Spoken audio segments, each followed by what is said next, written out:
Queria dar meu abraço a todos e a todas e saudar o presidente, Zé Milton, e através dele todos os prefeitos e prefeitas presentes. Queria também cumprimentar todos os parlamentares, senadores, deputados federais, deputados estaduais e muito especialmente a Dilma e a Marina, duas mulheres de muito valor.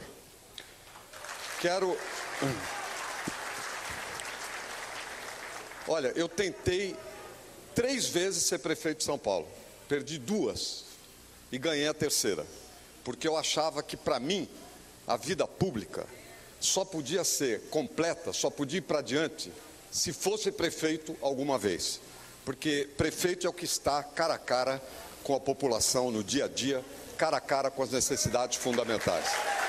E lá em São Paulo nós tocamos para frente. Mas tem uma coisa que na época eu martelava.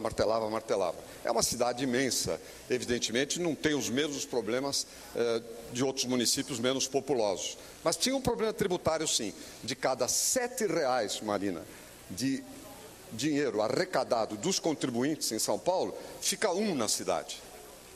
1/7. Quer dizer, se arrecada 49, fica com 7. Esse é um drama. Pois bem, tive uma experiência próxima com relação aos municípios. Primeiro no governo Montoro, que era o grande pregador da descentralização e o divulgador daquela máxima, de que a população não vive na União, a população não vive nos estados, a população vive no município. Então, tudo que puder ser feito nos municípios deve ser feito pelos municípios, mas evidentemente com a contrapartida de recursos, porque senão é impossível cumprir essa função. Mas na Constituinte, já faz muito tempo, nem parece, estava lá o Hélio, era deputado, né? Quem mais estava aqui na Constituinte? O Odelmo entrou em 90, o nosso Virgílio, que era até da minha comissão, hein? Esse é fora de série. Esse é fora de série. Humberto sabe tudo.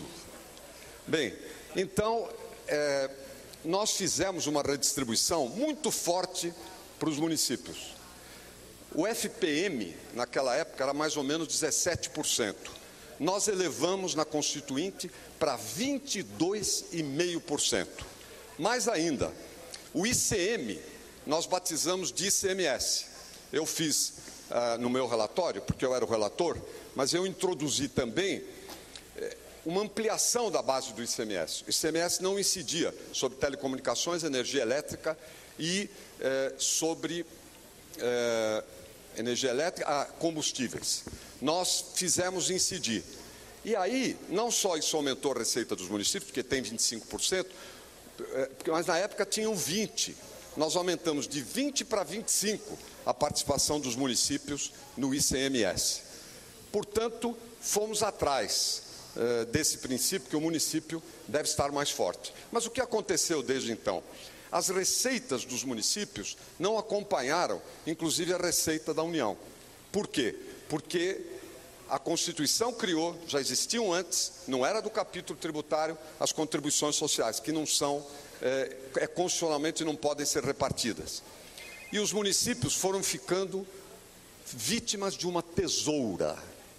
De um lado, muito importante, a sobrecarga de funções. Eu vou dar um exemplo muito simples, não vim aqui para dar números, mas é interessante. Na área da saúde, nos últimos anos, os municípios passaram de 21,7% do gasto total em saúde para 29,7%. Ou seja, eles arcaram com um aumento de 8 pontos percentuais sua contribuição para a saúde no Brasil. Isso é aumento de encargo ou não é? Claro que é um aumento de encargo muito significativo. Nós fizemos uma emenda que originalmente era do Eduardo Jorge e do Carlos Mosconi, que foi a emenda onde nós navegamos, mas modificamos essa emenda, na minha época no Ministério, e eu batalhei e consegui aprovar, de piso mínimo para a saúde. Valeu para os municípios, valeu para os estados, mas tinha uma lei pendente para a União. Ficou algo provisório. A previsão era que a União mandaria o projeto até 2004 e não mandou. Foi só recentemente que esse assunto passou a ser abordado, já numa época difícil dos acertos, em função de muitas questões que envolvem a economia, inclusive a crise de 1998, de 2008 e 2009. Portanto, o que aconteceu? Os encargos foram aumentando. Por exemplo, o Fundeb. O Fundeb deu mais dinheiro para o município? Deu, mas também deu responsabilidade, a obrigatoriedade da creche para todo mundo. Objetivo nobre? Super nobre. Acontece, Marina, que para efeito do dinheiro que é transferido, Dilma, contabiliza-se metade do custo da creche por aluno. Tá certo? Ou seja, vai metade do tempo por aluno, metade do custo por aluno para os prefeitos. Então, eles têm o aumento do encargo e, ao mesmo tempo, não tem o correspondente em matéria de transferências. E, olha, aqui em Minas, isso vale para o Brasil inteiro, tem um problema dramático relacionado com o FPM. 60% dos municípios aqui dependem quase que exclusivamente do FPM. E o FPM caiu, neste ano, de janeiro a abril, 350 milhões em relação ao ano passado. Por que isso? Por causa dos incentivos bons, quero dizer, para efeito de reativar a atividade econômica. Só que pegou os municípios. E mesmo a compensação que o governo federal fez, de entregar 2 bilhões, foi inferior à perda deles, que foi de 3,5 bilhões. E nós voltaremos a falar sobre isso aqui.